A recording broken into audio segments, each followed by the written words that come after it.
Good evening, folks, and welcome to the live stream. I hope you're all very well this evening. Let's see who we have on tonight. We have Enzo the God. Great to see you, Enzo. Tiny Demolition Lover. Hope you're well up there in Scotland. We have Raven 1983 Witch. Great to see you. DJ Norflinger Duke. Great to see all of you. Colin. Greetings from New York. Great to have you on the stream tonight. We have Mr. Rolling 1964. Keep on rolling. We have Verti. Great to see you. John O'Sullivan. Ronnie Ministerian. I hope you're well. I hope you're feeling better. We have Chatty Rat. Great to see you. Roisin. Great to have you on. Killer. Thanks for moderating. Great to see you. We also have Jared Casey. Great to see you. Jasper. Mega Hairy Bomb. Great to have you on. Hope you're well tonight. We have also Albert, Jert1, great to see you. Mark, SD White, great to see you. Magic, great to have you on. Hope you're well. Mark as well. Roisin, maybe I've already said hello. So many people, I try to cover as many as possible. Sam Priest, great to see you. Hope you're well tonight. We have Young Ralph, great to see you too. Oraman, Peter, Gizcam, I'm not sure how to pronounce that. G-Cam. CGM, great to see you. Michelle. Who else have we got? Another Mark, great to see you. Asperger's Europe, great to see you. Claire Sweet, great to have you on. Hedgehog Legs, great to see you too. Hope you're well. We also have Stuart Takadonabada, Richard, Jack, and so many more. Want to say hello to everyone on the stream tonight. Thank you so much for turning up. Hope you had a very nice weekend. And we're ready for this week, I hope. So, just something I want to talk about. I don't know if you guys saw the interview with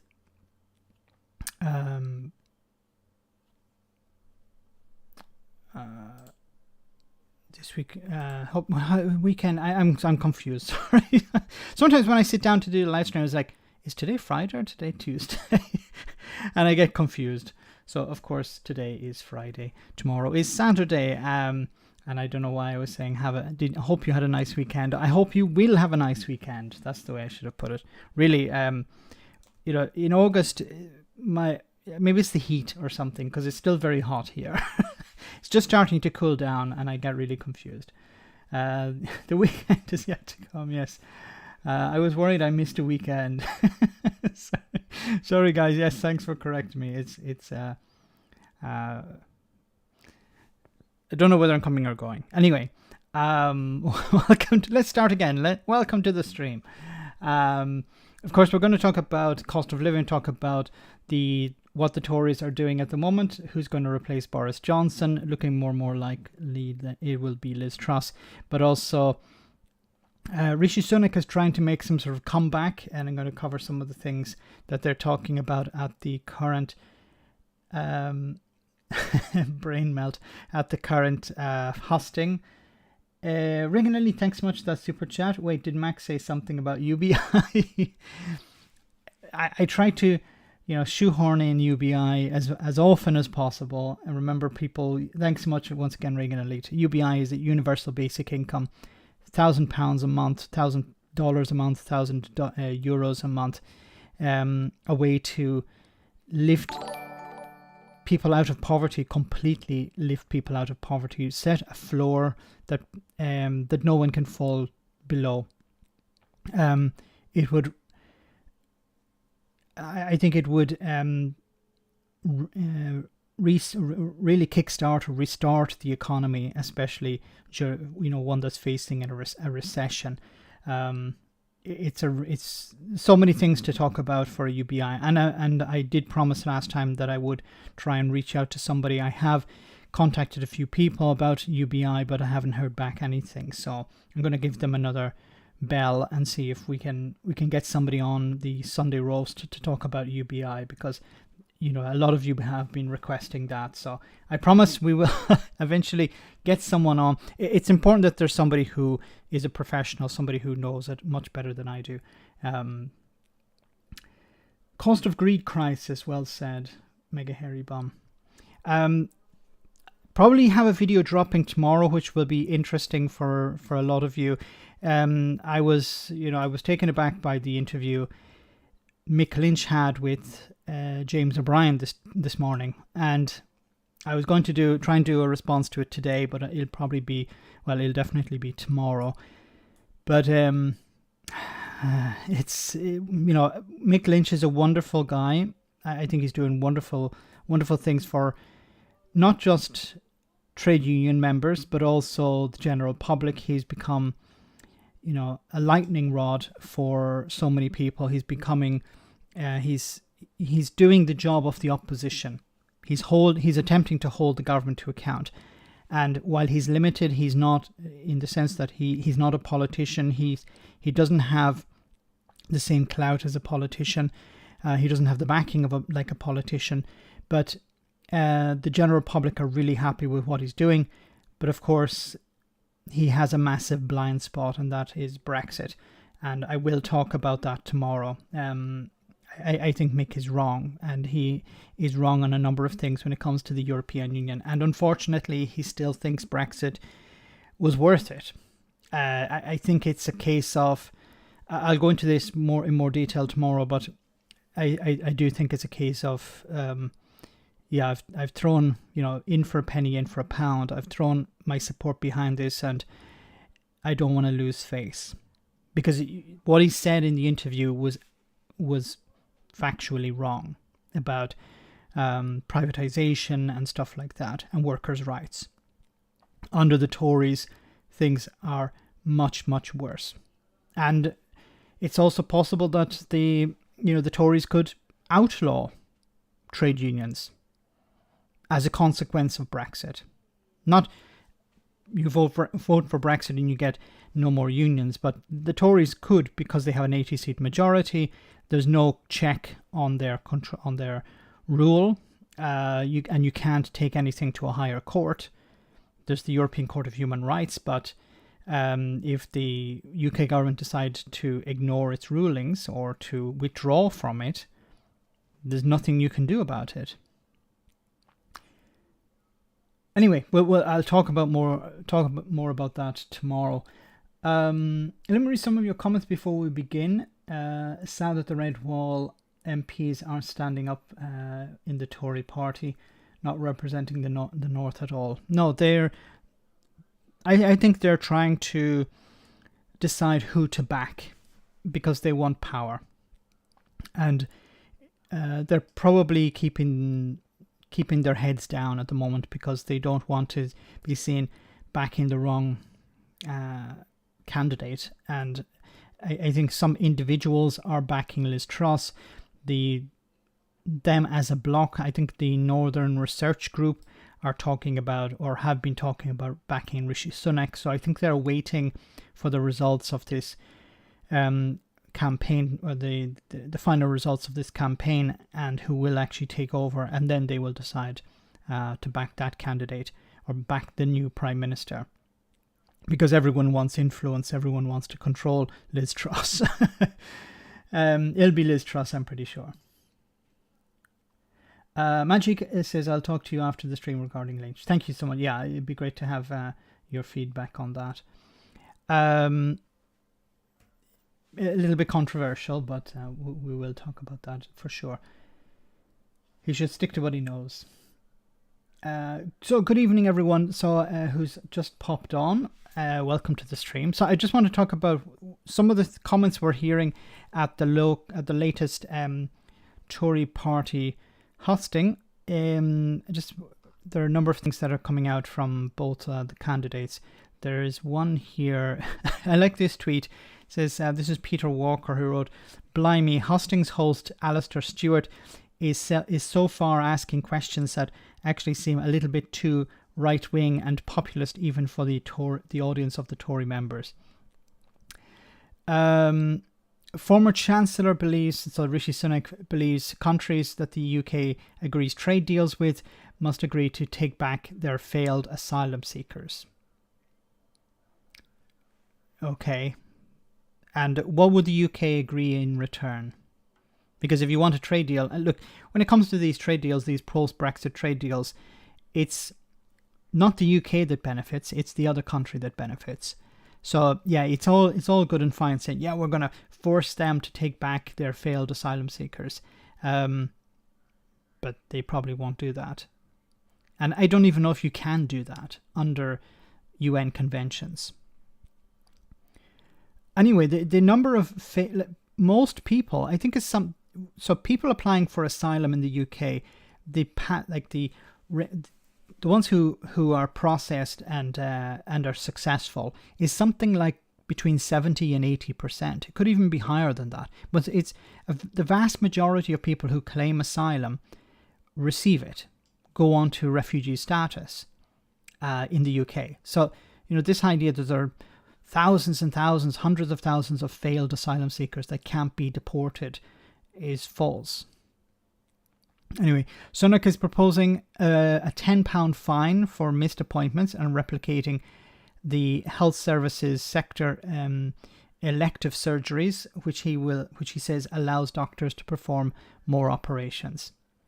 Replicating the private health sector's elective surgeries. I'm not sure what that's about. Maybe someone in the chat can confirm or can explain it. But it's but the first part, yeah, these £10 fines for missed appointments. People can't actually get appointments. So it's not a problem that there are missed appointments. Yes, some appointments get missed, but there are legitimate reasons for those missed appointments. And then it goes on to say, Sunak said that there were 50 million missed appointments in the NHS in 2021, which derives people of the care they need. Okay, but will this be means tested? Because if it's not means tested, then somebody who's rich can just make, well, or maybe not really rich because they just go privately, but somebody who's reasonably well off and is using the NHS would, £10 isn't going to be really a massive disincentive to miss an appointment.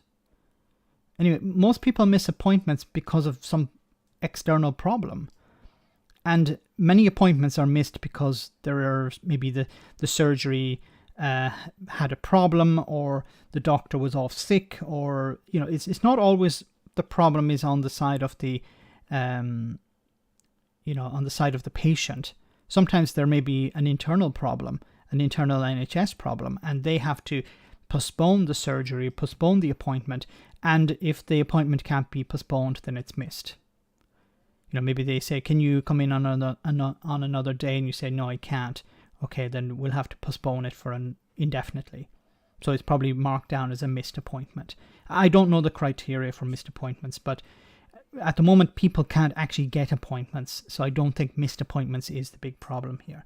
And also, if it, and how is it going to be enforced? Yeah, who's going to enforce this? And if there are fines, who's going to collect the fines? Are you going to have a bureaucracy? So how much is it going to cost to actually claim to get these fines? You're going to take people to court if they don't pay their £10 fine? And how much is that going to cost? Or are you, as normally with the Tories, are you going to outsource it to one of your mates? So it's maybe Serco will get the contract to pick up these fines, and then they'll have so many fines they'll be able to collect them. Then they'll sell them on to some, bailiff or some sort of, these sort of private companies that come and break down your door and take your TV if you haven't paid the fine. I don't know, because they buy these fines from a third party or something like that. GP practices are private businesses. I can see someone selling appointments on street corners. What's that? Nudge, nudge, wink, wink. There you go. You need an appointment? I'll get you an appointment. Appointments aren't controlled by the NHS. Thanks, Magic. So once again, you have these people making these coming up with these policies that are, I'm not going to say literally, because that's not, figuratively pulled out of their behind. Yeah, well, let's fine people £10 and give, and who gets the money? Is it the NHS get the money, or what? And if it's not the NHS that organise the appointments. They get £1,000 per patient max. So much privatisation in the NHS, I'm seeing it daily, Max, yeah. It just seems to be getting worse and worse. And then there was this story with Liz Truss from 10 years ago, about 10 years ago, 12 years ago, where she was saying, or maybe it was a bit more than that, part of this think tank to, to cut the wages, to cut the incomes of GPs and to introduce fines. No, it's not fines, costs. Bill people for GP visits. This is something that's been going on for a long time in Ireland. If you want to, the last time it's been a while since I was there and I needed to go to a GP. But it's quite expensive. It's very expensive in some cases, and I think it's gone up now. It's something like maybe £50, 40 euro, 50 euros. I don't remember how much. When I was living in Dublin, I remember it was €20 for a GP visit, and then another 20 for a prescription. And you're like, am I really sick? Do I really need to go to the doctor? Because many people would avoid going to the doctor because unless they had a medical card, which would allow you to go for free.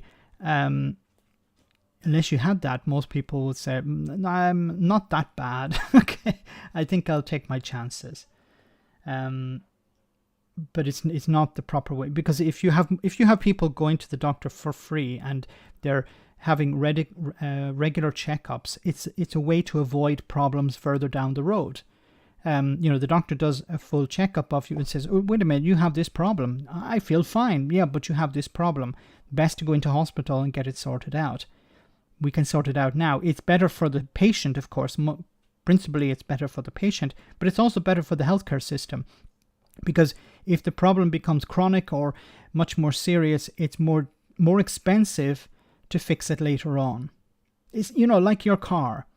If you take your car to be regularly maintained, change the oil or change the filters, if you do it on a regular basis, if you skip it a few times and then it has some serious problems, it's much more expensive to fix.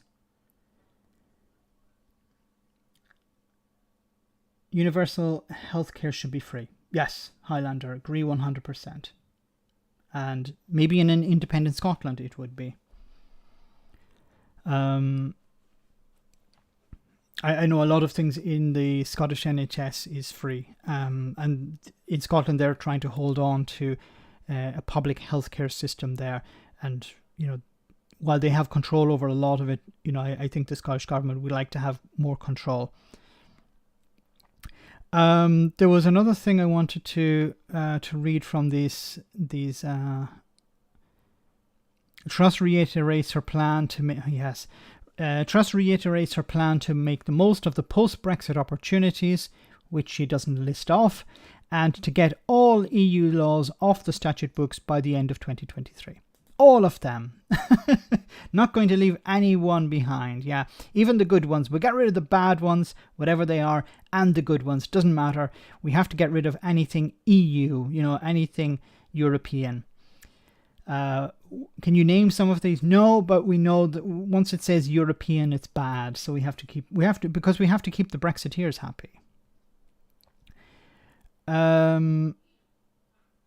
Let me see, there was another thing. Yes, here, Sunak opens, so this is about an hour ago. Rishi Sunak opens with the regularly repeated rhetoric in the hustings about Britain doing something extraordinary for his family by allowing them to make, the typical sort of, it's a bit tired at this moment when he talks about him, growing up and all of this, when his wife is richer than the Queen and he doesn't know how to use a credit card. And he puts petrol in other people's cars, pretending that they're his car. I think he's ruined. He's burnt his bridges pretty much on that, but he still keeps pumping it out. Anyway, he had vowed to take on the lefty woke culture that seeks to cancel this country's values and women. Okay. They never actually point to any real examples. And and this is fundamental, they never point to who. Who are these people? Who is this that's running this woke revolution?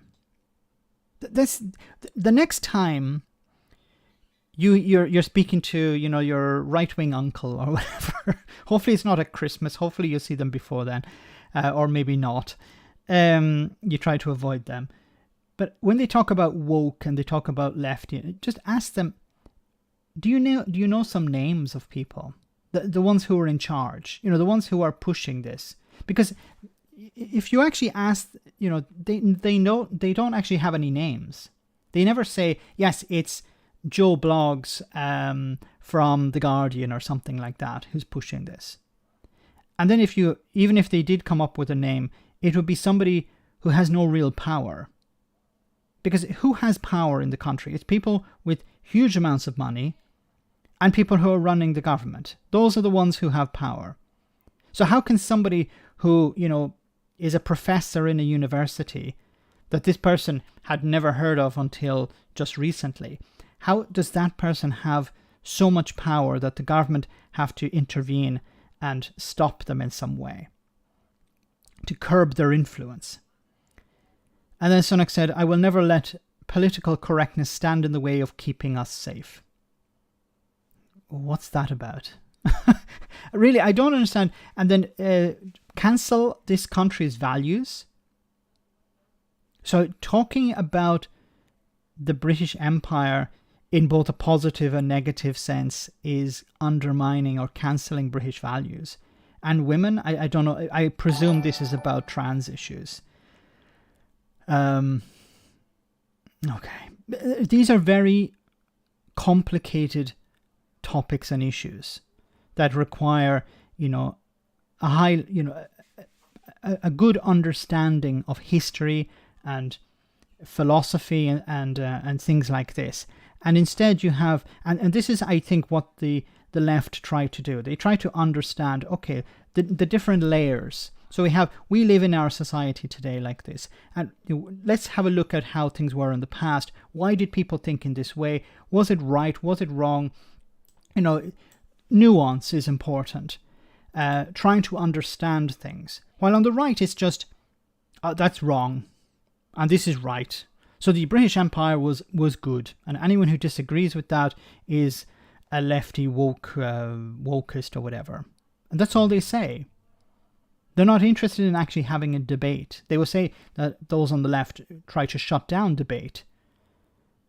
But in reality, it's them that try to shut down debate, because you can't challenge any of these dogmas. The British Empire was great. Winston Churchill was a wonderful individual. Never did anything wrong. The Queen must reign supreme. None of these things can be challenged. And they will say that if you try to challenge it, then you are wokey and lefty and whatever. There were some protests outside the Manchester Convention Complex, protesters chanting "Tories out" with placards reading "No to Rwanda," referencing the government's immigration policy.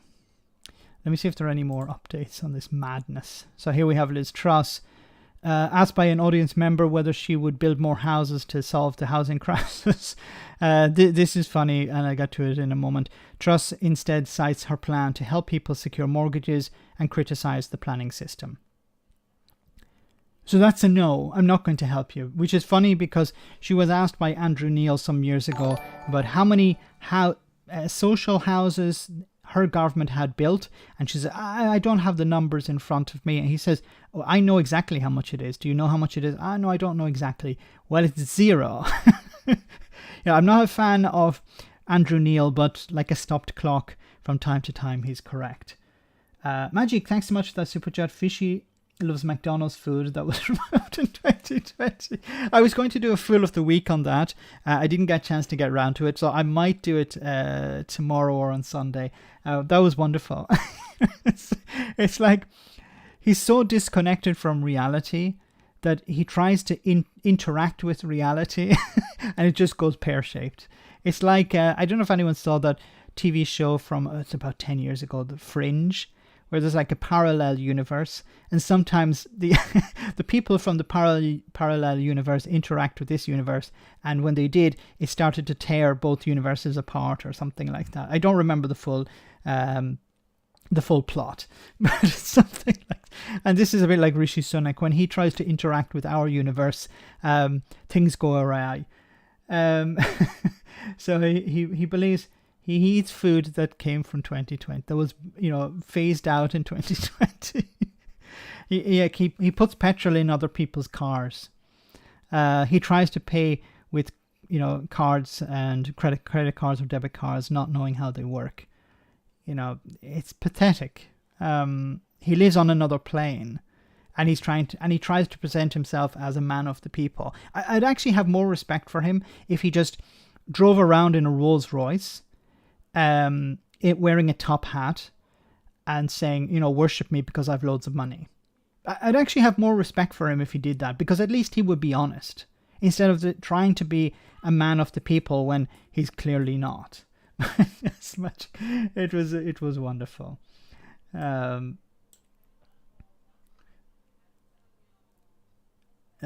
me see. Proud to be woke. Well said. Mega, make England great again. That was one of the guys that appeared in one of the videos uploaded recently. I loved Fringe.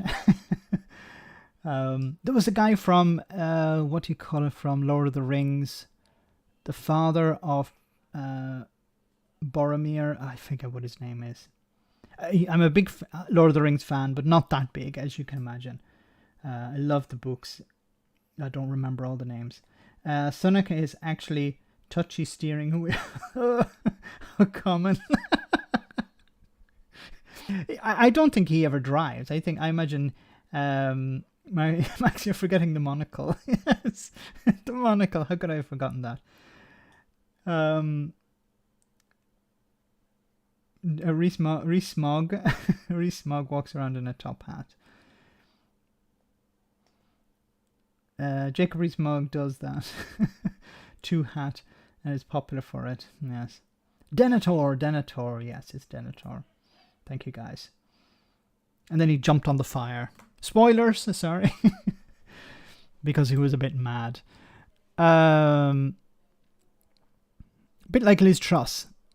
It says here, Truss declares she does support fracking in areas where there is local support. Adding that the local communities should stand to benefit. So what happens here is local support is where there are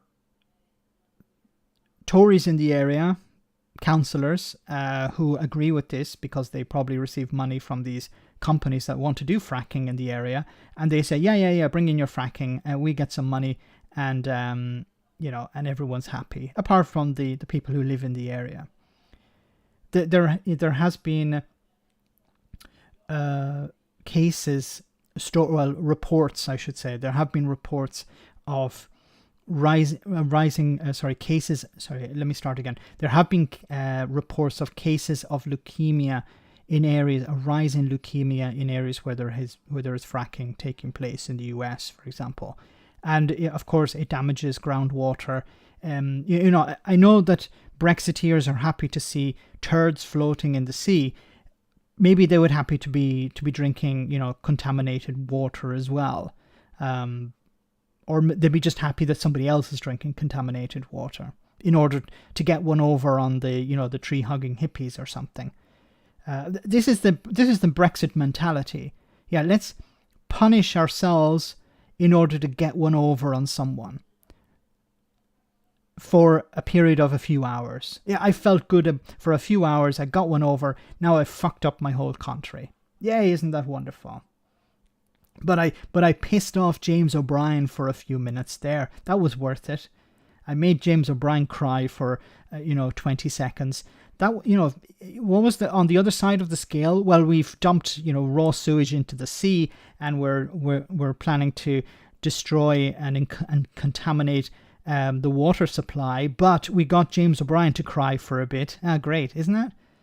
Will James O'Brien be living under a bridge? No, but we upset him for a few minutes. There, it was worth it. But they're well said, Conservative. But they're British turds, and they're happier for it.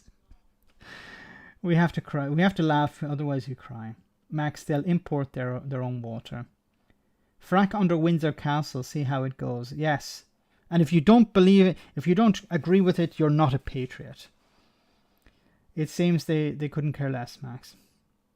We have so many ways of sourcing renewable energy, but we use fracking. It's this, because it's corruption. That's what it's about. There are corrupting influences. That's why the right wing are so supportive of fracking, because they're on the take. And unfortunately, you have the dumbass voter at the bottom who's been convinced by these right-wing rags to go, we want fracking. Why? Do you know what fracking is? No, but the Sun told me it's good, and the Sun hasn't lied to me yet. And I'm going to continue to support something. And then Liz Truss doesn't like wind turbines or solar panels. Yeah, they're horrible. Are they really horrible? Are there any in your area? No, but she doesn't like them, and I like her, and she's on my team, so I'm going to support her. Garrett, thanks so much for that super chat. Yeah, we drink more shit-filled water than the EU. There were, before Brexit, there were EU standards saying you should not contaminate the water. If you do, there are fines. That has all been removed. So there are no fines because the government doesn't give a shit. No pun intended. These companies can do whatever the hell they want. How do you stop it? Well, you have to replace the government. How do you replace the government? Well, you need a party who can replace the government, who will win a majority. And that's very difficult at the moment. So many things rely on the Labour Party winning. And, there are many problems with that. Keir Starmer is not very charismatic, and the Labour Party is extremely split. I'm not going to go into that detail, but we all know the problems. And then you have the right-wing media who are constantly pushing the idea that Liz Truss is wonderful. Liz Truss is the new messiah. Boris Johnson was the messiah. Now Liz Truss is the new messiah. Truss suggested that retired doctors could be asked to clear the COVID backlog after many returned to work at the start of the pandemic. Many of them returned to work at the start of the pandemic to help out. Many of them were doing it out of a sense of duty. Now you're asking them to come back again? Doctors who are elderly, who should be retiring, who should be retired, who should be taking it easy. Liz Truss said, we're going to bring them back. We could actually, bring back freedom of movement and bring in doctors from abroad. But no, that would piss off the racists. And I really wish somebody would actually say this to her. Say to her, is this to keep the racists happy? Because we all know that's what it's about. Thanks, Gareth, for that super chat. We have I. Thank you so much, I or L. I can't tell if it's a capital I or a lowercase l. I think it's a capital I. Thanks so much for that super chat. These ideas from Rishi and Truss sound like they're LARPing as American trumpets Republicans. Sad. Love your work. Keep fighting. Good fight. Thank you so much, L or I. I need somebody to point that out to me. Thanks so much for that. Yes. It's all like the Republican playbook. The very first signs of it, I think, were when they started talking about voter ID. This is something that the Republicans use all the time. Or what they do is they create these abstract rules about... So, for example, I think it was in Texas. I remember reading about this. In Texas, if you want to vote, you need ID. And you would imagine, well, a driver's license is ID and stuff like that. But, for example, a gun license is a form of ID. But a student card is not a form of ID. So who do you think the Republicans are more likely to win?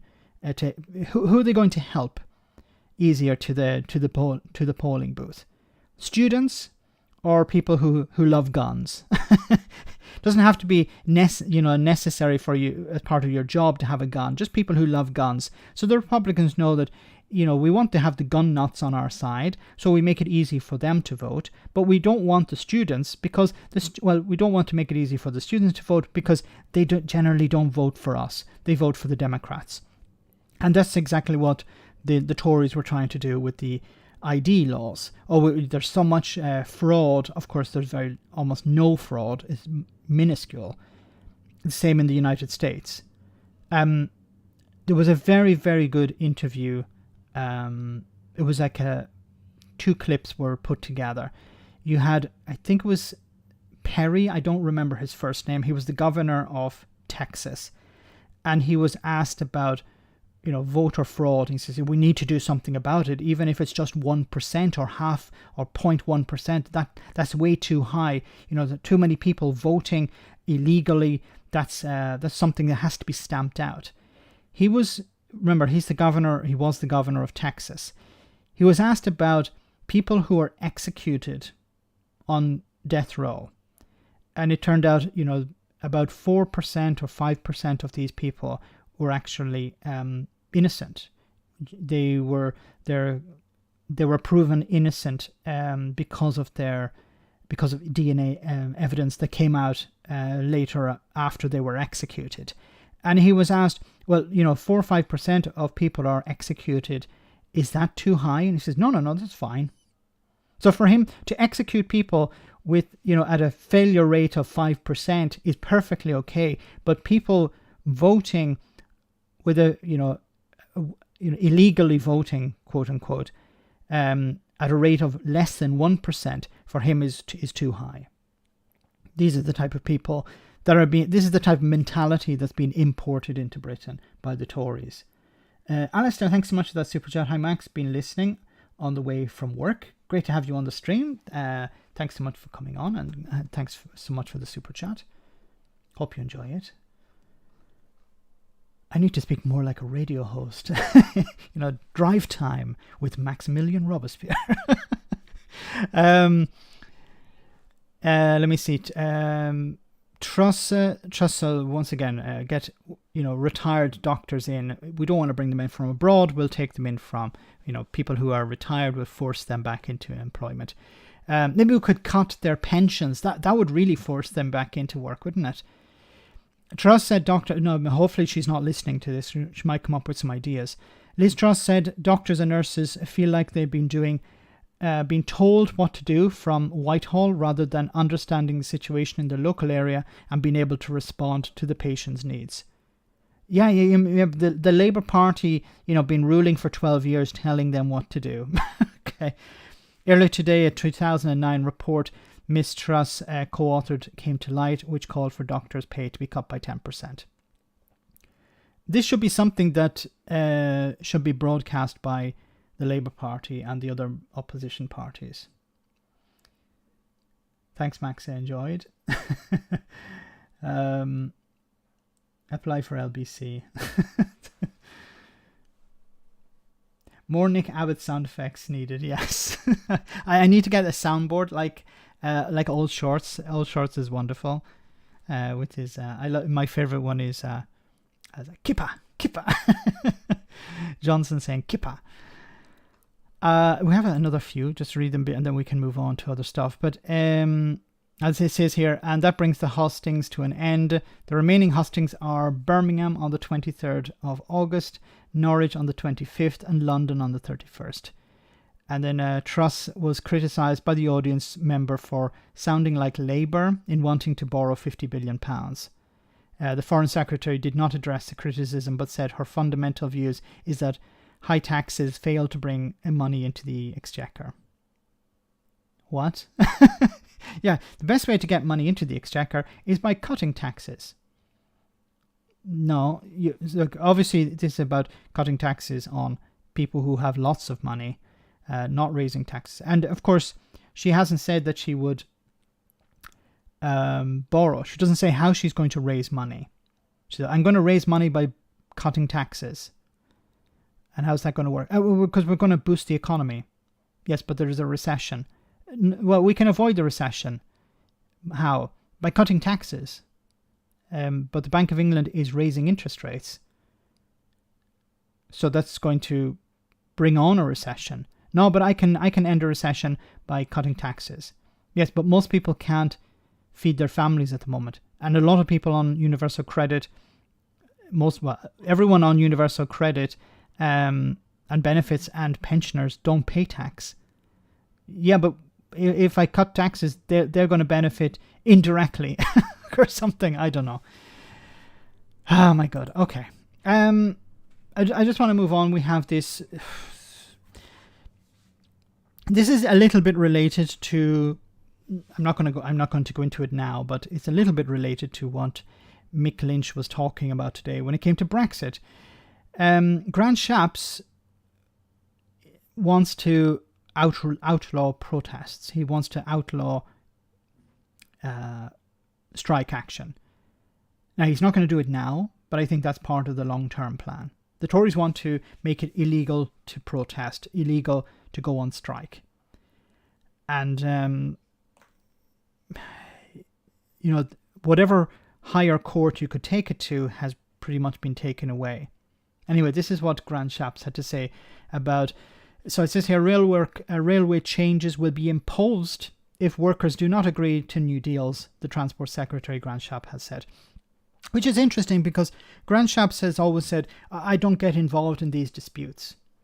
And then he's saying, well, now I'm getting involved in a way. But the deal that's on the table actually means largely no compulsory redundancies at all. Notice the language. Largely no redundancies, no compulsory redundancies. Largely. That's his weasel way of getting out of saying there will be redundancies. There will be compulsory redundancies or mandatory redundancies. So yes, there will be redundancies and workers will have to be made redundant and they can do nothing about it. And if you have a problem with that, then, well, my legislation will make sure that you're removed. Again, if you're not prepared to put that deal to your membership, we'll never know whether the members would accept it. What I do... Now he's putting, of course, the onus on the trade unions to, oh, look, here's a wonderful deal.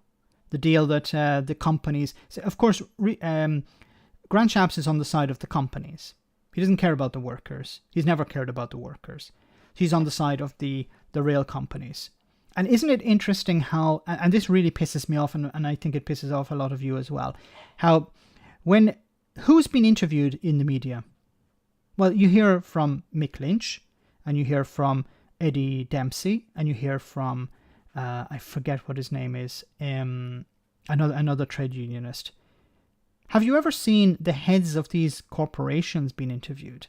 And have you ever heard them asked how much money they receive? And how much profit the companies made the last year or this year? Like the head of one of the rail companies, one of the railway companies, have they ever been interviewed and asked, how much money did you receive last year? And how come you are earning £500,000 and you're asking for workers to take a cut? Never seen that happen. Wonder why. know, and I can say for sure, is if we can't get this settled in the way that we're proposing, which is please put the deal to your membership, then we will have to move to what's called a Section 188. This is a process of actually requiring these changes to go into place so it becomes mandated. And that is the direction that this is moving in now. So these reforms, these modernizations, some of which update rules that go back to the 50s, 60s, and 70s. One, which is the inability for us to run a service properly on a Sunday without people volunteering, so we can't contractually put this in place. Look, I don't know the ins and outs of all of these contracts, but it's not. As far as I know, it's not about you can't force people. You're not supposed to pay them the same rate as a Sunday. As a normal day. So if you want people to work on a Sunday, you have to pay them more. And probably the rail companies don't want to do that. They want to say, okay, here are your hours. And you say, well, this also includes Sunday. And say, yeah, well, that's it. Sunday is like any other day. People use the trains on Sunday. It may be special for you, but for us, it's a normal day. Do you like your hours or not? If you don't like them, there's the door. I think that's what's part of the plan here. It says here the Conservative Party has repeatedly targeted unions with criticism in a move that the TUC has argued is deliberately picking a fight for electoral purposes. Shapps is likely to remain Transport Secretary until at least the 5th of September, when a new Conservative Party leader, likely to be Liz Truss, if recent polls are correct, will be in place. There is little sign that there will be a change of attitude under a new leader. No.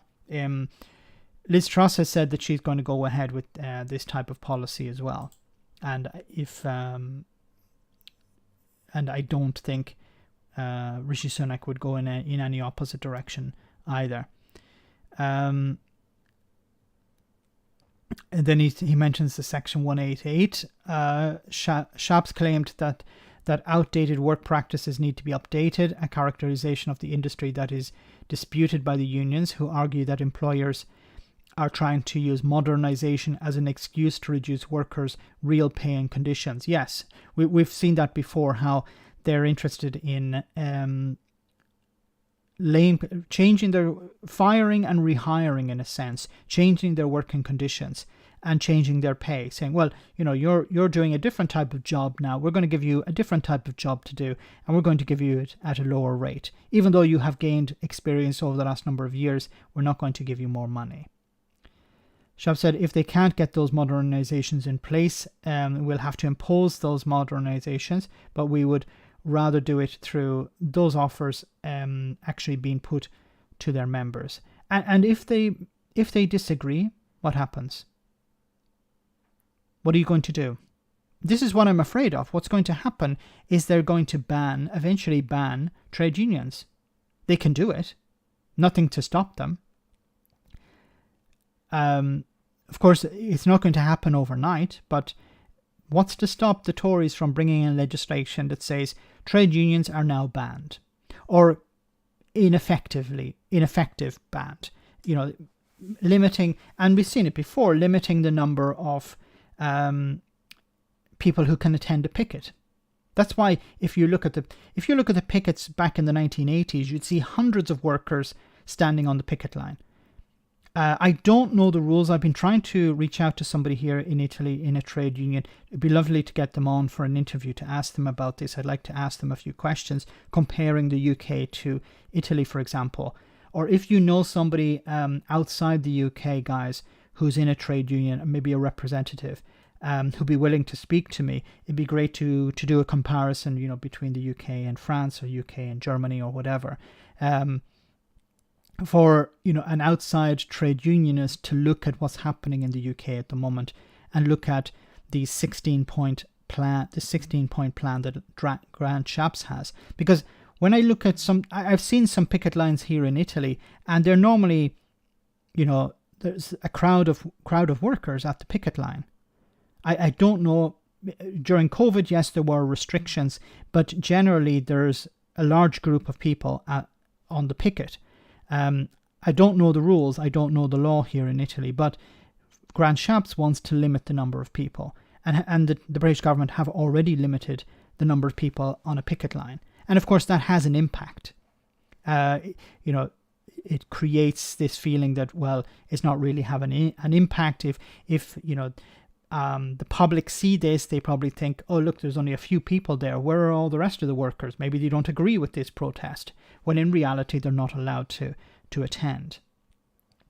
The general public can join in, but not as official, and as a part of the official protest. Hert, thanks so much for that super chat. Trade unions are a vital part of democracy, yes, and this is what the Tories want to be rid of. They're a thorn in the side. The idea that workers can decide, I'm not going to work for shit pay. I'm not going to work for terrible conditions. You can't impose this on me. I'm going to go on strike. This is the last resort they have. Unions don't want to go on strike because it's a cost for them, and it's a risk for them. They would prefer to negotiate with the company and for the company to negotiate in good faith. But what's happened now is there has been a chilling effect. The companies know, and we've seen it with P&O ferries.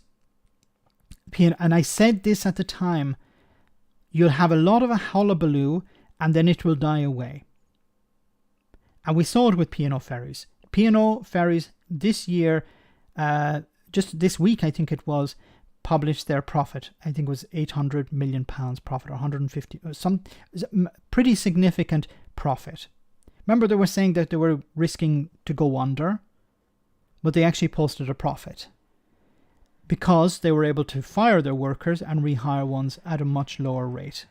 Agency staff below minimum wage, as far as I know. I think some of them were working for £2.50 or £1.50 an hour. People brought in from the Philippines or from other parts of Asia with no rights, no protections. And you had Tory MP after Tory MP stand up in the House of Commons saying how P&O were a disgrace. And now it's all gone very quiet. And when it comes to the rail workers, they say, we need to crack down on these rail workers, trying to bring the country to a halt. Alistair, thanks so much for that super chat. It's 6 members on a picket line maximum, Max. So 6 members. So imagine, and I think, and this is something I noticed when I was watching some of these reports with, when they would interview Mick Lynch on the picket line, and I'd see 4 or 5 people, and I was like, why are there so few people on the picket line? You would imagine there would be a crowd of workers there chanting, trying to maintain their spirits as well, because it's difficult to stay there all day under the sun or in the cold or under the rain, and then making sure that people don't cross the picket, challenging them. You need significant numbers to do that. And of course the Tories brought in, I don't know exactly who brought in this policy, but obviously the policy was brought in to make it more difficult for the strike to have an impact. Disgraceful. And this guy, Michael Green or whatever the heck he calls himself, is a disgrace as well. Thanks guys for those super chats. Let's move on. It says here, lost generation small businesses folding across the UK as energy bills land. And this is something, it's new, but it's not complete news, because there were some videos I uploaded about, one was a fish and chip shop, I think it was, and I talked about it on a live stream as well, business who can't continue to operate because of the energy prices, and another company that deals in fish exports, which relocated or is relocating at the moment to the Netherlands because there is a price cap on energy prices for businesses there, but it doesn't exist in the UK, and they're going to lay off 900 workers and hire people in the Netherlands. It's not directly Brexit related. I'm not going to, I'm not like a hammer with a nail. Everything is related to Brexit, but the stem of the problem begins with Brexit. The UK, although I think there are stories of how Liz Truss let the gas reserves or gas storage run down to zero, I think it was. But I need to come back to that another time. Anyway, the energy crisis is tearing through Britain's high streets, with warnings on Friday of a lost generation of small businesses as the impact of soaring gas and electricity prices begins to hit cafes, restaurants, shops and salons. Across the UK, growing numbers of traders are closing their doors for good in the face of unaffordable costs driven by record inflation, with some reporting tenfold increases in utility bills. Yeah, there was one, I think it was a Chinese restaurant, their bills went from £700 a month to £7,000 a month. And she said, look, we can't afford this. In yet another flashing red light for the economy, which is forecast by the Bank of England to fall into recession next year, data published on Friday by the Federation of Small Businesses, the FSB, shows that a majority of firms, 53%, expect to stagnate, shrink, or fold in the coming 12 months. 53% are expecting to reduce, shrink, or completely close. The industry body called on government to act now to shield traders. Without help, we are facing a generation of lost businesses, jobs, and potential, said Tina McKenzie, the policy and advocacy chair at the FSB. Smaller traders, which employ 16 million people between us, much bigger than any friggin' fishing industry. But remember, during Brexit, once again going back to Brexit, but during Brexit, there were how the Tories and the Brexiteers were banging on about we have to protect the fishing industry, and here are small traders that need support, direct support now, and all they're getting is absolute silence. Rishi Sunak is talking about I don't know what, because it's irrelevant what he's talking about, and you have Liz Truss talking about tax cuts. But do not benefit 16 million between them, but do not benefit from the energy price cap, which puts a ceiling on costs for households but not for companies. Why is that the case? I don't know. Why? Can someone tell me in the chat? Does anyone know why there's a price cap for residential but not commercial? The huge jump in prices is slowly filtering through to businesses as their fixed-term contracts, some of which last for several years, expire, and many have been shocked by the increase as bills land on their doormats. A growing number of them are being left with no option but to stop trading. A labour analysis showed that there were a record 20,200 fewer businesses in the second quarter of this year, 20,000 businesses less. The largest loss in this period since records began. Jonathan Reynolds, the Shadow Business Secretary, said shops, cafes and pubs risk closing, risk going to the wall because the government has failed to get to grips with the energy crisis. And it's heartbreaking because it's not, these are small businesses that are important in the community. If they close, the business owner loses money, but also they lay off staff, jobs that are important. And where do the people go? They go into universal credit. And then they're told, oh, well, you need to find a job. But there isn't a job available. Or there isn't a job available with my skills. I believe large chains probably get bulk deals. Small businesses, nothing. That's probably true. CCC. If you don't like it in the UK, go to Europe, and they did. And of course, it's possible for some to move, but if you have a cafe or a fish and chip shop, you can't relocate. London already has a charter city. The ratepayers franchise, the square mile. Yes. Get rid of royalty followed by the class system. Why on earth we accept the lords, ladies, and gentlemen is an anathema to me. We're Jock Thompson Barnes, Sir Alba, yes. We need the small local shops back, great deals, and a lot less plastic and waste. Good point. Oh my good. Vicky, thanks for that comment. No cap for charities either.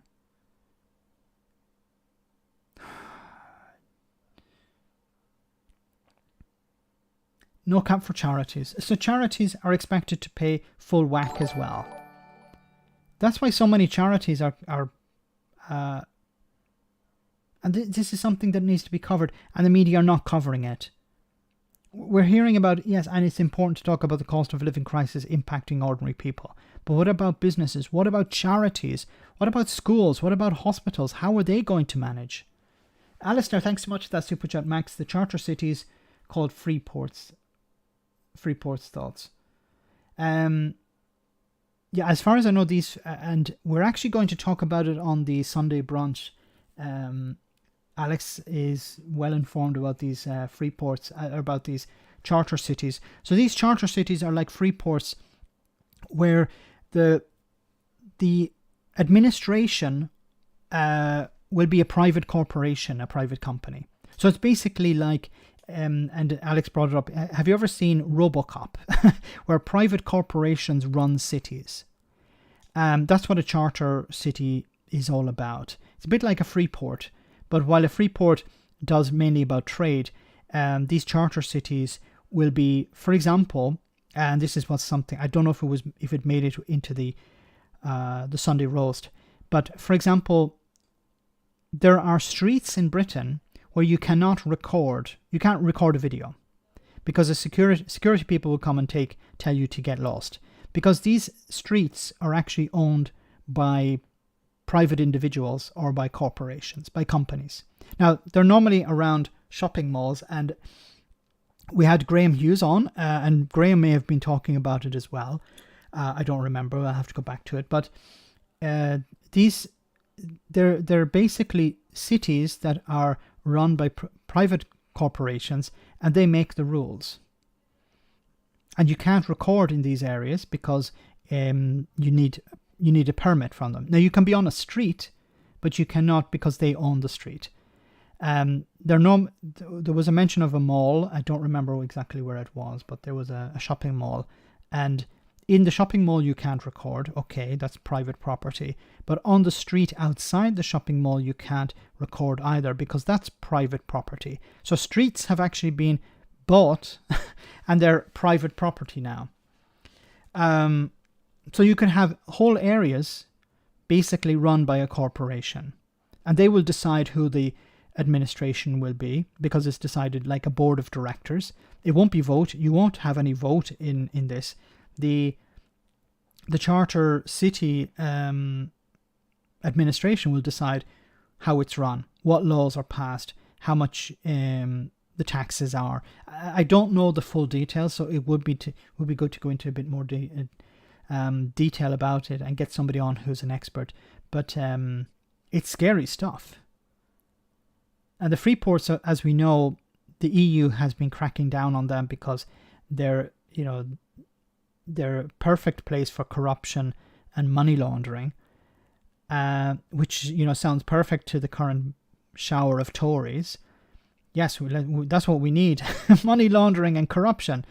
And of course, they present it as some sort of benefit for the economy, when in reality there is no real benefit. It's about lower taxation. So if you have a company outside the free port, you're paying a certain rate of tax. You move the company inside the free port, you're paying less tax. How does that benefit the economy? Or how does that benefit the exchequer? It doesn't. But it benefits you because you also have access, you're able to have fewer protections for workers because the rules are different inside the free port. So you're able to fire and hire people in a way that you can't outside the free port. And you're not actually creating any new jobs or anything because you're just moving the operation into the free port. That's why many countries have been cracking down on them, because they've been abused. They don't actually create new jobs. They don't create new wealth. You're not bringing people and companies from abroad. You're just moving existing ones into the free port. A shower of Tories, just like standing underneath a waste sewage pipe. Well said, Nerdy, yes. I have the same criticism with so-called smart cities. I'm not familiar with smart cities. I'll have to have a look into that as well. The Labour Party have been presenting some ideas about how to deal with the cost of living crisis. Keir Starmer has said that he wanted to reduce the cap, or to freeze the cap so it doesn't go up. This would, in a sense, help people, but it wouldn't really get to the root of the problem, because inflation would be brought down somewhat, but it wouldn't stop the rise in inflation, and it wouldn't help people who are already struggling. But the Labour Party, along with other opposition parties, have decided, well, we need to do something at a parliamentary level. We need to recall Parliament. So you've proposed your energy price plan. You now want Parliament recalled. But we have in the past weeks heard from the Liberal Democrats, the SNP and Gordon Brown wanting Parliament to be recalled. Are you a bit late to this? No, I mean, I think the most important thing is that households are worrying now. And because the Ofgem price rise is due to be announced in 7 days' time, the government has failed to come up with their own plan. And we announced our plan, which is now fully, it's fully costed. We know where we're going to get the money. We're going to take the money from those big oil and gas producers who have so benefited from the windfall in oil and gas prices. And we need to get back to Parliament on Monday so that we can legislate before the Ofgem price rise. The time to act is now. The government has failed. They could have acted weeks ago. They could have acted months ago, in fact, when Labour first called for a windfall tax on oil and gas way back in January.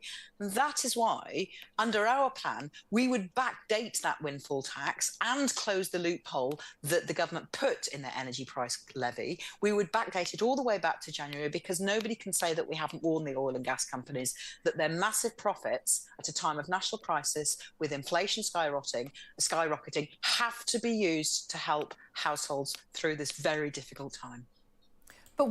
Which I agree. I just want to read a comment from Kevin. It says, Max, back here in Ireland, our country, they forgot to buy enough energy for the winter.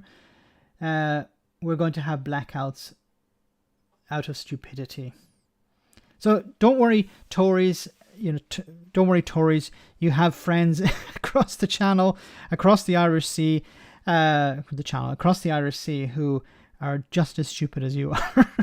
And I heard something about that where the reserves were not topped up, and it looks like there may be blackouts. You can't have blackouts in a modern society. There were blackouts back in the 1970s. But in a modern society where everything is reliant on energy, on electricity, on 24-hour use, blackouts are unacceptable and have a massive impact on the economy. And it's going to. I really hope it's not the case, but this is why we need to move further and further away from fossil fuels. We need to move towards renewables and energy backup systems like batteries to store this energy. What would a debate achieve when we're just 2 weeks away from having a new Prime Minister announced, and they will have a plan of their own? What it would achieve, would it be to pass a law? It wouldn't be just so that we could discuss it. It would be so that we can pass the legislation that would be necessary for us to override the price rise, the rise in the price cap that Ofgem will be announcing in 7 days' time. That could happen next week if we get back to Parliament on Monday. That is up to the government to request the Speaker, and they can do that. The Prime Minister... The Speaker. Lindsay Hoyle. Yes, Lindsay Hoyle. We'll try and get him to recall Parliament. Maybe he's on holiday somewhere. I don't know. I understand the Labour Party are trying to do something. Recall Parliament, have a debate about this. It's not going to really make any difference. See, the problem is that would Boris Johnson return to Parliament? Probably not. He'd send one of his lackeys. And nothing's going to change. It just turn out you'd have the opposition parties filling the benches, and about 3 or 4 people, including Desmond Swayne, what's that gammon guy, Sir Edward Lee, and Priti Patel probably ranting about how the Labour Party are woke or something like that. It would achieve nothing. It would be a pointless exercise because nothing would actually be done about it. I think it's a good idea that you're trying to do something. You're trying to put pressure on the Tories, but pressure doesn't work. We've seen that. Boris Johnson took 2 holidays during a cost of living crisis. The Chancellor was on holiday as well. These people do not care. They don't care until there is a mob at the door. I think we're at this stage. When people are dragging Boris Johnson out of his house by the hair of his head or whatever, if that's really hair, at that stage, Boris Johnson would say, okay, maybe it's a good idea to do something. Because until it's at that stage, the Tories don't care. Because they have an 80-seat majority, no one's going to... They have the right-wing media on their side. Until someone is banging with, I don't know what, on Jacob Rees-Mogg's mahogany door. Until that's happening, until he's looking out the window and asking Nanny if the horrible mob have gone away, until that happens, the Tories will not move. They don't care until it really affects them. Max, a general strike is needed to recall Parliament. And I think it's the TUC are the only ones who can, the union, the Congress, the union, Trade Union Congress are the only ones, it's like a confederation of unions. Thanks, Magic, for correcting me on that. They're the only ones who can call a general strike. Other trade unions have said that they would join in if there was a general strike.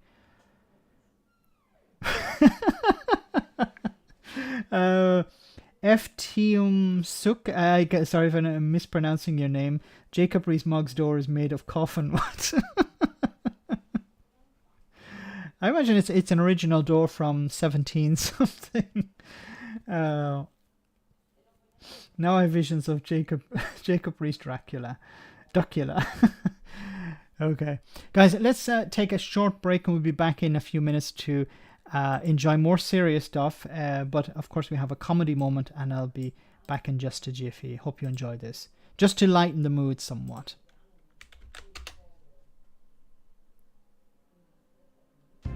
Question 1. The retina and the optic nerve form part of which human organ? Shall I repeat the question? Aye. Correct, the eye. Question 2. Name the gaming console launched by Nintendo in 2006. Oh, it's a Wii. Correct. Pentagon and hexagon are shapes with 5 and 6 sides, but what is the prefix of an 8-sided shape? Okay. Correct, octagon. Can you name the process by which a beaver cuts through timber? No. Correct.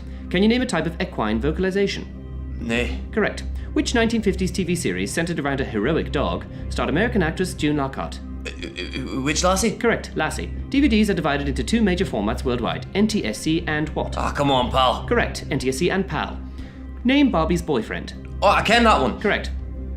Action. Which Welsh singer famously recorded Total Eclipse of the Heart?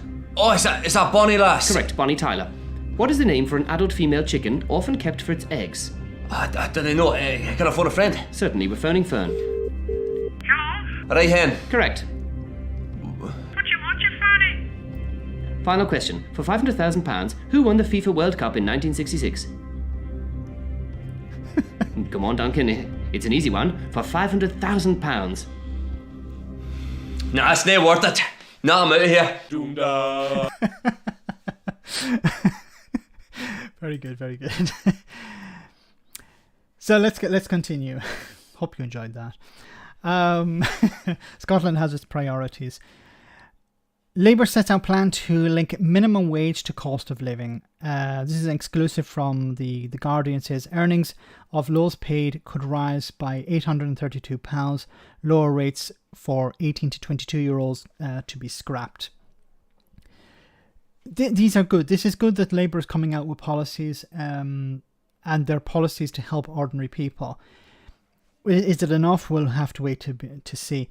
Labour has drawn up plans to put hundreds of thousands of pounds into the pockets of lowest paid workers by instructing the Low Pay Commission to factor in the cost of living when it sets the minimum wage. It also wants to scrap the low pay categories for workers aged between 18 and 22 so that everyone would be paid at the higher rate. Yeah, this is something I really don't understand. Why should somebody be paid less for the same work just because of their age? The minimum wage is set at £9.50 an hour for those aged 23 and above, £9.18 for 21 to 22 year olds, and £6.83 for workers between the ages of 18 and 20. Why is that? It's once again, it's the same work.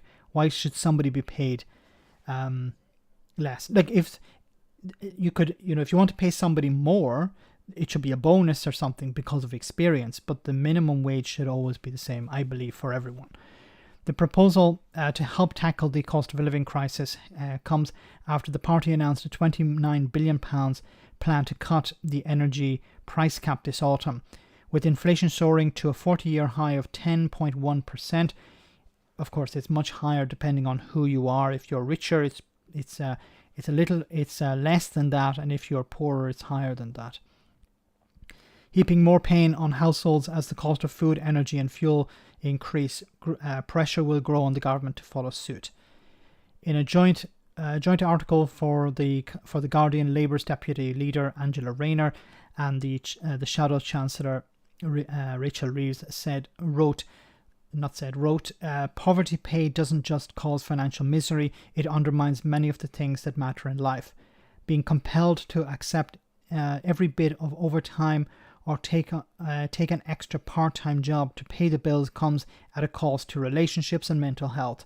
That's not sustainable, and it's not the standard of living we would tolerate in Britain. Well said. I agree 100% with that. It's not just about paying bills. It's also about dealing with mental health issues. People are more and more stressed out because they need to work more and more. This creates long-term problems. And, of course, the priority has to be the individual, the patient here.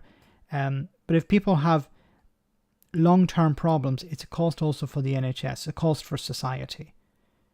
These things, we tend to look at the cost today and not the long-term cost of things. And ignoring the long-term cost it seems to be something that many right-wing governments are agree with or are working towards. Rich people should pay work, as they are denying that job to someone who needs the money whilst they do not. Yes. Why should people be paid less than people living in London? Good point. Labour want to freeze the energy cap, not reduce it. Yes. It's not about, it's about freezing it at this level, £1,971, I think, which protects people from a rise, but if people are already struggling, it doesn't really help. Minimum wage starts £5 an hour, but it should have been 6. Now it's 9, and it should have been 15. If there is no party out there that will put up the rates of things like wages, they should. Cruel Britannia, well pointed out, well said.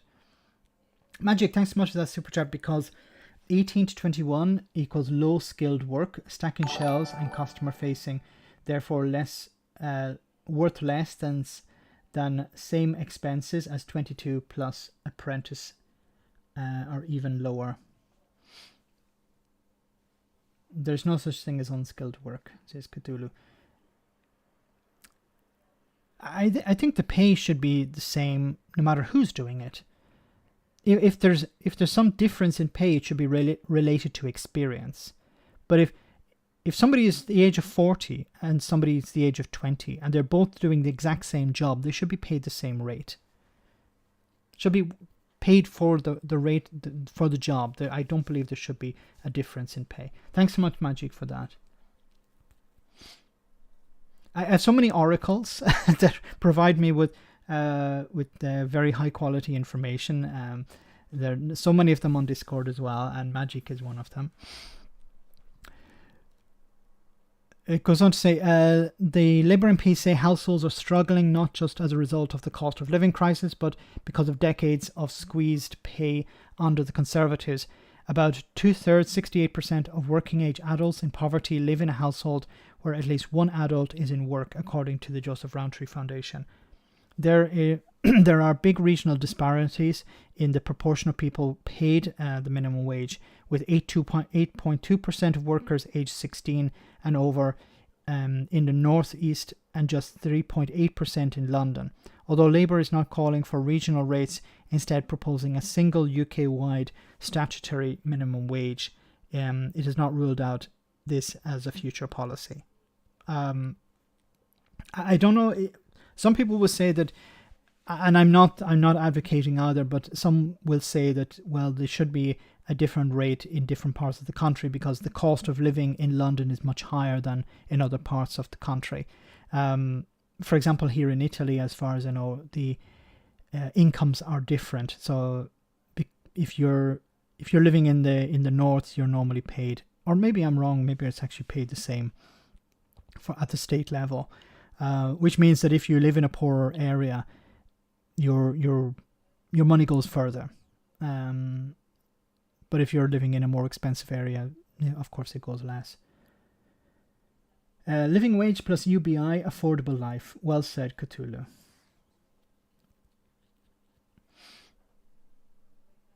Uh, 24/7, 365 days a year, cheap, safe, unlimited, TIDA and wave power, electric generation, all around our beautiful islands.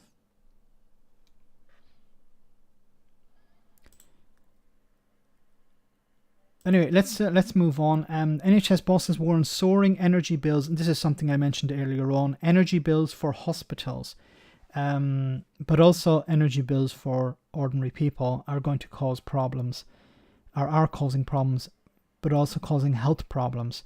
NHS bosses warn soaring energy bills will make people sick if government does not offer more support. This is from ITV. It says growing numbers of people will fall ill this winter if the government does not do more to help with the skyrocketing energy bills, NHS bosses have warned. The NHS Confederation, a membership body that supports and speaks for the healthcare system, said the UK was on the brink of a humanitarian crisis as households look ahead to a grim winter. The health experts warn people will be forced to choose between heating and eating this winter unless they're given more help to pay bills, as pressure grows on the government to boost its planned £400 energy discount, which is being spread over the year. The warning comes after experts predicted the energy price cap would hit nearly $3,600 per year from October before rising again in the new year. The Confederation's letter to government ministers, Chief Executive Matthew Taylor said the country is facing a humanitarian crisis. Many people could face the awful choice between skipping meals to heat their homes and having to live in cold, damp and unpleasant conditions. This in turn could lead to outbreaks of illnesses and sicknesses across the country and widen health inequalities, worsen children's life chances and leave an indelible scar on local communities. And he's completely correct here. If people are cutting back on heating their homes, they're likely to end up with breathing problems and other problems. If children are not able to go to bed, with a warm meal, they're going to suffer. They're going to struggle more at school. I remember seeing a video about children who were struggling to do their homework. They weren't able to focus on the homework because they were so cold. And this is going to affect their chances in the future. It's not just about making sure people have enough to eat. It's also have just enough to feed, to heat their homes. There are real long-term impacts these things have if this problem is not solved. And I really don't understand why people are not more angry with Boris Johnson.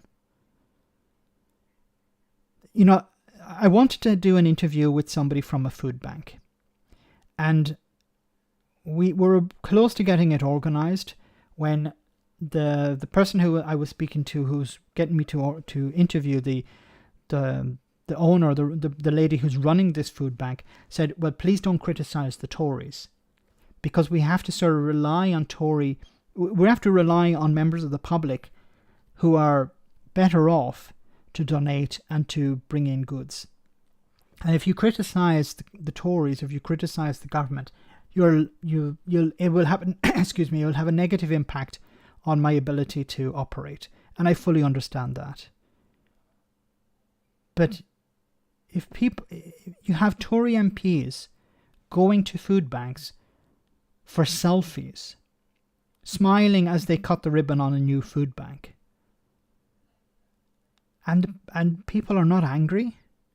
I know people are angry online. I know people are angry, when they're interviewed. But the general public, are they not angry? At what stage, as I said before, will it take for people to march on Westminster? At what stage will it take for people to break down the barriers and drag these people out? How much anger, how much hell do they have to go through before they make these politicians look out the window and be a little bit afraid? Is it a good idea to continue with these policies? Maybe I actually should do something about this cost of living crisis. I have the levers of power. Liz Truss, who's probably going to take over, she can do many things. And she also has an 80-seat majority. It's not like she's struggling with a razor-thin majority and the Labour Party are going to disagree with everything she does. If she presents a reasonable policy that really helps people, the Labour Party will support it. I'm pretty sure they will. But you can't continue down this road with just complete and utter indifference. That's the policy's job, not ours. It's coming. I know. Don't worry about me, Max. As a pensioner, I've got government advice. Got a second-hand jumper, a sleeping bag. I just need to know how to go for a pee in a sleeping bag in the depth of winter. It's...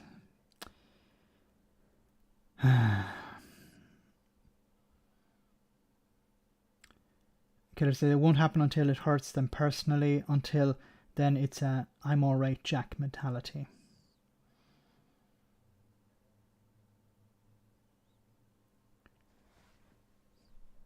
Anyway, let's move on. I don't want to talk about this all the time. I don't want to bring people down because it is. It's frustrating. Look, I'm not in Britain, as most of you know, but I have friends and family there, and I care about. And this is the same reason I talk about Brexit, because it's having a negative impact on friends and family I have in Britain. That's why I think I want the UK to rejoin the EU. I understand that it's going to take a long time and it's going to require a lot of effort. But Europe was better with Britain as a member and the British people as members. That's what I want us to go back to. And I think for me a very proud moment, I'm not British as you know, but a very proud moment. I think I almost felt a type of pride as when I saw the 2012 Olympics. I thought that was the highest point for Britain. It was bringing the country together. It was about putting aside differences. It was something extremely positive. And then it really went downhill after Brexit. But I think it can return. I think,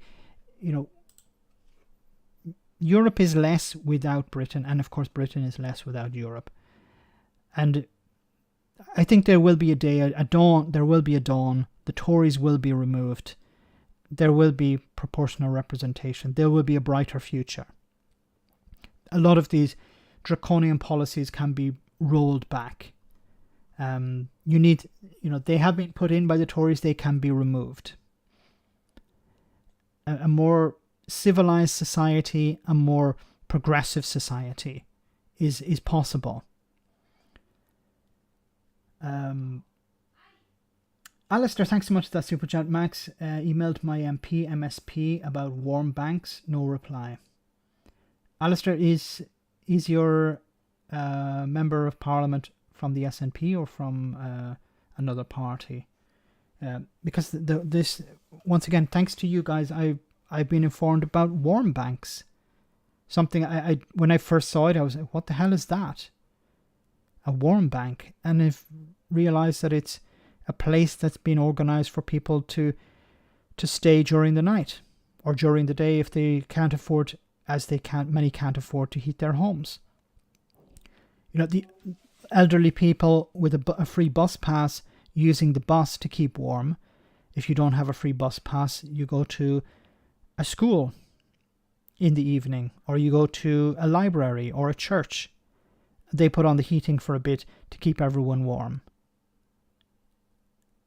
And I really hope there's nobody in these warm banks who will turn around and say, well, Boris got all the big calls right, because that person should be removed from the premises and told to sit outside.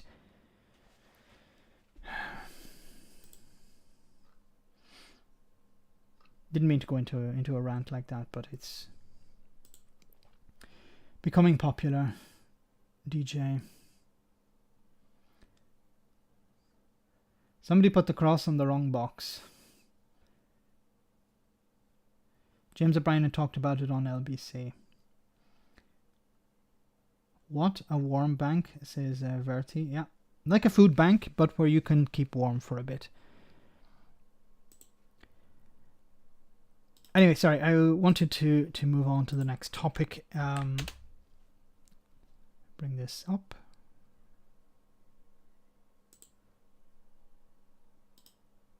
Why isn't it working? Ah, here we go. It says here, resistance grows to Liz Truss's plan to rob workers of their rights. The right to bargain collectively will exist only on paper if Conservative leadership favoured Liz Truss introduces minimum service levels on critical national infrastructure, including transport, a leading human rights group has warned. It follows a recent move by ministers to allow agency workers to be brought in to break strikes. This has been something that has been mentioned before about how Grant Shapps wants to bring in agency workers and has threatened to bring in agency workers if what he calls critical infrastructure, national infrastructure is affected. Then you can fire the workers who are on strike and bring in agency staff. Which completely defeats the purpose of having a trade union in the first place. And that's what I'm talking about. It's about, in a sense, making them obsolete. You know, if they can't, or if they don't want to make it illegal to be a member of a trade union, they'll make it useless. They'll make it obsolete. They'll make it completely pointless. So yeah, you can join a trade union. You can pay your fees, your dues, but it's been a bit of a waste of time and money because you can't really go on strike, because if you do, we'll just replace you with agency staff. You can protest, but we'll arrest you for making a noise. You can refuse to work, but we'll have you removed from the building. And we'll put you on universal credit. Or if you refuse to work there, well, then you just cut your benefits. Reagan Elite, there's a light at the end of the tunnel. Thanks so much, Reagan Elite. There is always a dark before the light, and this will not be permanent. And I think Liz Truss taking over from Boris Johnson really is going to sink the Tories. She's an idiot. She's not very good at campaigning. She's not going to be able to bring in policies that will actually help people. And I think within a very short period of time, there'll be calls for her to resign because she's not capable of running the country. She's another Johnson, but without the charisma. And she may go down the fascist route. She may try to... So there are two ways she can deal with a lot of these problems. She can try and look at it from a pragmatic point of view, which I don't think is going to happen. Or she can try and go down the hardliner route. She can try and force things through. Try and appear tough. But it's not going to... Don't insult idiots, Max. But it's not going to... It's not going to be good for the party in the long term. And it goes on to say the Truss has pledged that new laws targeting workers will be introduced in Parliament within a month of her taking office. This comes amid a wave of transport strikes affecting rail National Rail and Transport for London, as well as fresh disputes at Royal Mail, the Felixstowe port, and more over jobs and pay as inflation bites. The Foreign Secretary has also promised to raise ballot thresholds from 30 to 50%. Of course, this was also something that Grant Shapps has been talking about. So making it more difficult to actually get a strike, to get enough workers to agree to go on strike. Meaning that strikes couldn't take place unless half of the members voted in favour of them, effectively treating non-voters as voters, non-voters as votes against.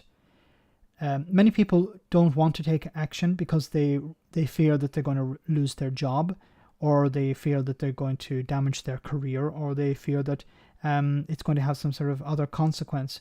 So when people don't agree with a strike, it's not because they support the company or they're indifferent. It's also out of fear. Especially new workers. They may not understand how all the rules work. They may not understand how the laws should be on their side. Only a handful of MPs fit this requirement in their own elections. Yes. It has raised fears that workers would simply bypass union laws altogether. This month has already seen unofficial walkouts of workers at Amazon Tilbury distribution centre after the company offered a paltry pay offer and refused to recognise the GMB union. One union official told Byline Times that Truss's ideas were just ludicrous, toy town stuff. Doesn't mean that she won't try and push it through. How does she propose to implement minimum service levels on transport? They said. It would mean cooperation with the unions.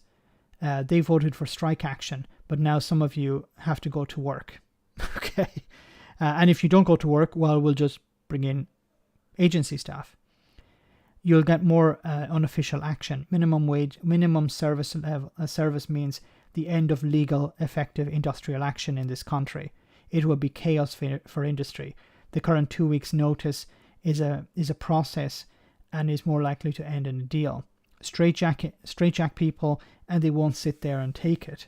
It'll be wildcat stuff beyond politics. Yes, that's what you're going to see, because if you try to ballot and the rules are all against you. One of the rules also that Grant Shapps wants to bring in is that employers have to agree, in a sense. If employers haven't been... So employers are supposed to receive you're supposed to receive feedback from employers before you can start your strike. But if the employers don't reply with any feedback, then you can't start your strike. So employers would actually be able to hold the strike ransom. So we don't agree to it, then you can't have your strike. This is completely against the idea of being able to take industrial action. The Tories are completely against any form of industrial action. They're on the side of the business owners. They want to make it easier for them to fire them, to rehire agency staff, to end people's benefits, privileges they have built up over the years. They're on the side of ones who want to maximize profit and minimize costs. And many business owners, the bigger companies, of course, see people as a cost, not as an asset, not something that I invest in and protect. No, it's a cost. Especially in industries where there's massive turnover, like these warehouses like Amazon have. Massive turnover. People peeing in bottles because they're afraid to take time, to take the time they need for their break, but because they're at the other end of the building and they have to walk, 2 football pitches to get to the toilet, and they're timed. Many of them just say, I can't make it.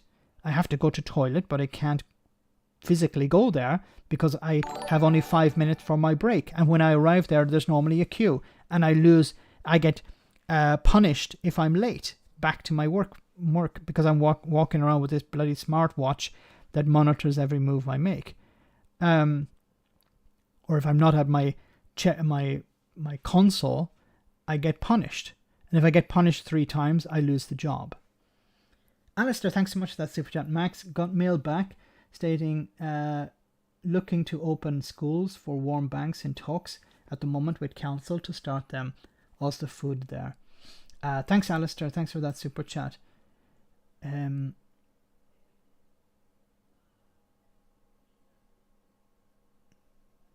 You don't need to send me a super chat, but maybe just a normal chat. Is the MP, what party is your MP from? I imagine if it's in Scotland, it's likely SNP, but there are a few others there as well. It's important, if it's an opposition MP, they're doing it because they think it's necessary, not because they agree with the idea of food banks or warm banks. All Amazon workers need to unionize. Yes. You just answered my problem. To sleeping bag, pee in a pot. S&P both. Okay, thanks for that, Alistair. I didn't intend to answer your question, GJ.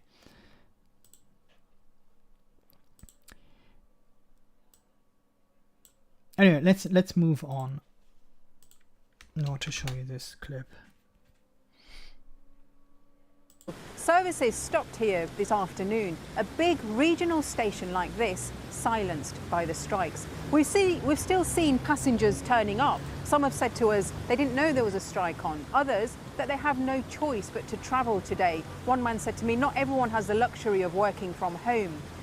But we still found sympathy amongst some for the strikers and why they're taking action in this time of the increased cost of living. People said they had sympathy for why people felt they needed to strike. And that's important, because in the past, many members of the public didn't have sympathy for workers. They went, oh, look at these workers, they earn a lot of money. Because, you open the Sun newspaper or the Daily Mail and you hear about how, some train driver, their job is just pressing buttons, pushing a lever, go forward and then stop, or press another button to open the doors, and that's it. Oh, why are they paid, 40,000-50,000 pounds a year?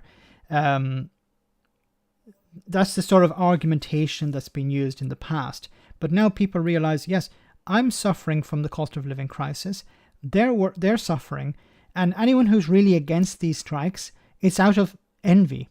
I can't go on strike, so I don't want you to go on strike either. Because if you get a better condition of pay and better working conditions, and I don't, then I'm jealous. But the solution to that is to form a union and to encourage everyone else in your company to do the same. And the unions will be relying on that public goodwill, because this is an increasingly fractious dispute with both sides swapping very cross words. The government has been particularly critical of the unions, and Grant Shapps has written articles recently saying that he'll use emergency powers to try and prevent future strikes. That hasn't gone down too well, as you can imagine, with the unions. They're saying that they'll continue to agitate for better pay and conditions. And the government itself has been criticised for its levelling up agenda when it comes to transport. Because here in this region, as I've been finding out, it's not just the trains in trouble. Birmingham Street has been cancelled. This is due to industrial action. A train ride to nowhere. The country apologises for the inconvenience this may cause you. Another day of disruption with just a fifth of services running. I had to miss a couple of jobs, disappoint a few clients, and a lot of my work basically has gone backwards instead of forward. So the strike has really impacted me. Something that will take me 25 to 28 minutes from Barnsley. It has taken me almost an hour and a half. So how are you feeling about the strike? Not good. A sixth day without pay for workers on the picket line. They're striking over wages, job cuts and changes to terms and conditions. Network Rail says it wants the union to put its latest offer to a ballot of its members. The two sides are in a face-off with... Now, of course, if they put it to the ballot of their members, there's a risk that many people will just go, I'll take it, because I'm afraid that I'm going to not be able to, I won't have a job. Or what if we're replaced with agency workers? See, this is why it's important to push back on people like Grant Shapps, who will say, no, I'm not involved in this. And then he'll talk about, I'm going to bring in legislation that will allow the companies to run roughshod over worker protections. So in a sense, yes, he is involved in this, very much involved, because he is the one who's saying, he's the one planting the seed in people's minds. You know, if you don't accept this payoff or these conditions, you'll be replaced by agency staff. And he's doing the job of the companies. He's doing their job for them. Still no sign of a settlement. We are saying that we need to make efficiencies. We've identified around about 10% of frontline maintenance roles that we would be looking to save through voluntary redundancy means. And we want to do that, and we want to do that by working with the RMT. It's not compulsory redundancy. We never thought this would be a quick dispute to resolve because the government is entrenched. What we need is a change of the weather and a change of mood from this government. They have locked these companies into a dispute the companies can't actually resolve. The government has suggested it could use emergency powers to block future strikes, but it's come under criticism itself over its transport policy. It's not just the train strike that's affecting people who live and work in South Yorkshire. There's been a huge political row here about the future funding of buses. Passengers are facing the biggest cuts to services in a generation after it was announced that government funding offered during COVID won't be renewed in October. Many here have been left feeling that there's little sign of the levelling up that they'd been promised. Wow, the levelling up has not been whatever promises about levelling up have not come through. The Tories have lied once again. Boris Johnson, the Tories say, yeah, we're going to level up, we're going to invest in infrastructure, and we're going to invest in transportation in these areas. And then, it's come out that they're not going to do it. Despite Boris Johnson's promise of a £3 billion bus revolution, a third of services here stopped running in July after no private operator bid for the contracts. And then another 19 services were axed when the company Powell's went bust. Powell's buses, they're knocking them off altogether. Eileen Glue relies on the buses to get her out of the house. I went out at 10:15 and they're not. This bus was stopped at Wickersley. It says, I'm stopping here, I'm not going any further, I'm only going to 10 yards. Because I mean, we're... So yeah, this is why you need a nationalised transport system. Because there are certain routes that are not profitable.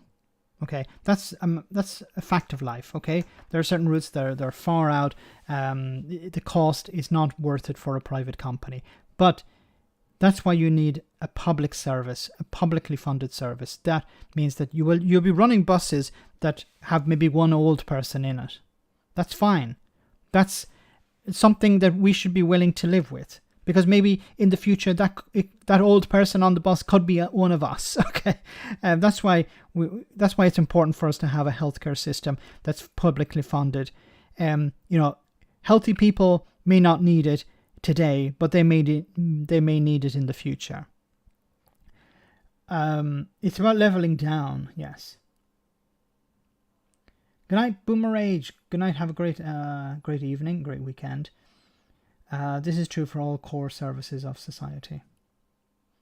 Living up means Brexit, meaningless twaddle for the public.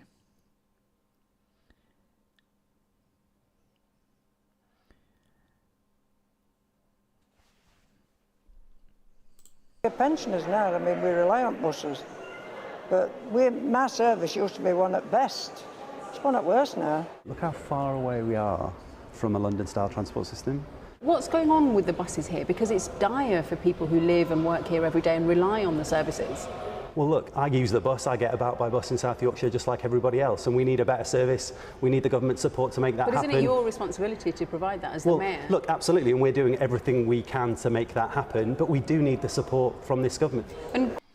Because towns can raise finance to pay for these services, but if the towns don't have support from the government, they can't do that. The towns are also struggling. Cities, local councils are struggling because if businesses are closing down, they're less of them are paying rates. So that means they have less money available. Local taxes, if companies don't exist, they're not paying these local taxes. So there's less money available for councils and cities to provide public services. So they have to cut back. Otherwise, they go bankrupt. The government doesn't have this problem because the government can borrow money. The government can raise taxes. Many of these councils and cities can't do that. They can't do it to the same extent that the government can. So they rely on the government for funding, external funding, or they rely on them to find ways of raising finances. And the Tory government just don't care once again. Gavin, thanks so much for that super chat. Liz Truss could help out with driving the trains. Yes. I saw a picture of her driving a train, or maybe it wasn't driving. Maybe it wasn't a train. Looked like a train, but maybe it was a green screen while she was sitting at home. I don't know. Thanks for that. Grant Shapps has criticised you personally today for failing to condemn the rail strikes. What do you say to that? He's very happy to criticise me, and what I've said is that people who are taking action because they need to feed their kids or heat their homes deserve our support. They deserve a pay rise. And those pay rises are now being demanded by other unions. In Edinburgh, bin workers started a 12-day strike after rejecting an offer of 3.5%. There's been a political debate about whether wage demands will fuel the inflation crisis, but unions say they'll keep pushing for rises that reflect the soaring cost of living. Tomorrow, because what are they supposed to do if they say, well, okay, well, let's accept a pay cut? Then they get poorer. So what's the point in having a trade union? What's the point in going on strike? What's the point in asking for something extra if you're just going to say, well, yeah, we'll just accept a pay cut? How are these people supposed to go home to their families and say, yeah, I'm actually going to get a pay cut? We campaigned, but we're just going to get a pay cut. And obviously putting money in people's pockets helps them restart the economy. I'm not going to go down the UBI road. I already talked about that.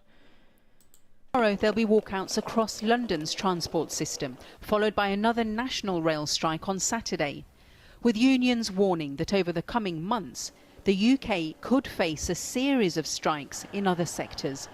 Darshna Soni, Channel 4 News, Sheffield. So guys, almost at the end of the stream for tonight, but I just want to cover one more story here.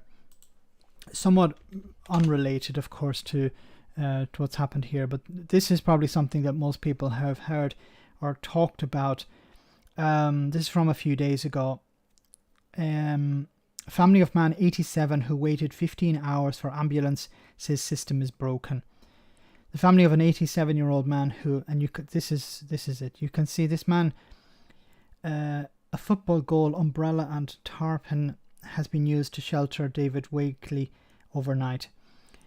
This man fell, I think, in the garden, and they couldn't move him, so they basically did this to protect him from the elements.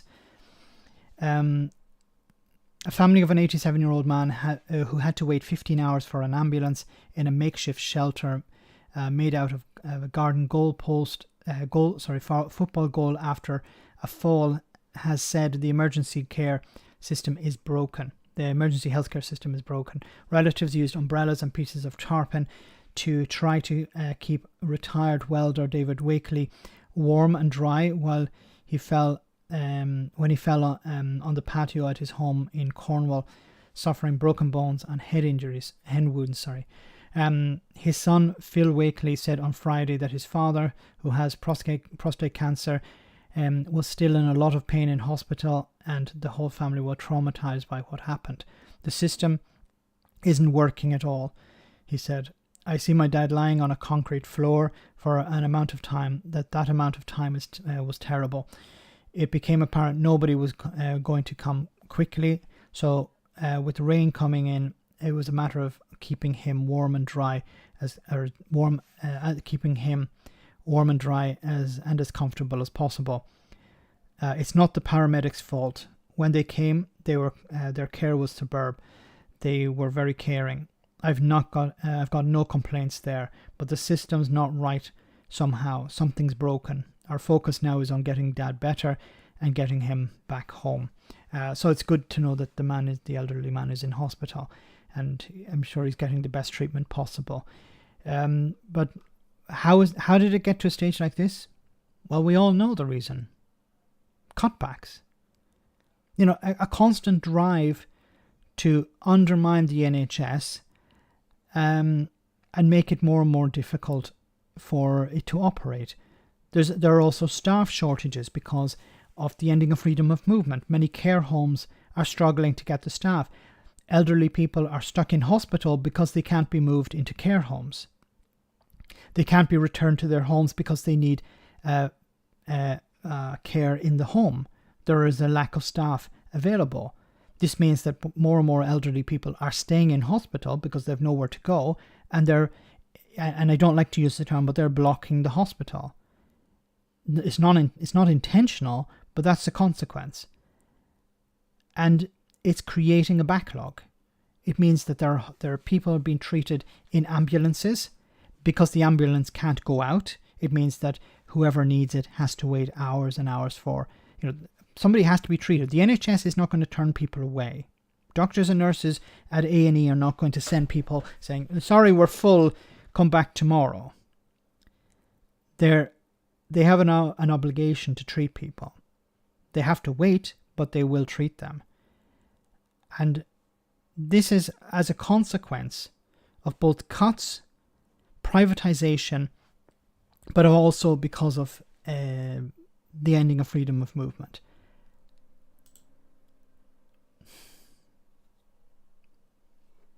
An old woman, similar story. They spent the night in the ambulance, no beds. Less care homes and home care. Problem is the Conservatives will say that they will fix this with privatisation. Many people will accept this until they are lying on the ground because they can't afford treatment.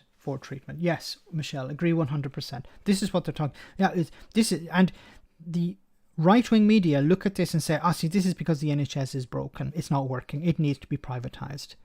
And the public will be convinced, as you said, they'll be convinced that, yes, the solution is to privatise. And then they'll be lying like this because they can't afford the treatment. Be like the American system. If you're rich, you're perfectly okay. You can afford a $5,000 ambulance ride. You can afford whatever hundreds of dollars it costs for insulin. But if you're not rich, you're fucked. And this is what the Tory, and these are the people who are donating to the Conservative Party. These are the corporations that are donating. They see there's an open market there.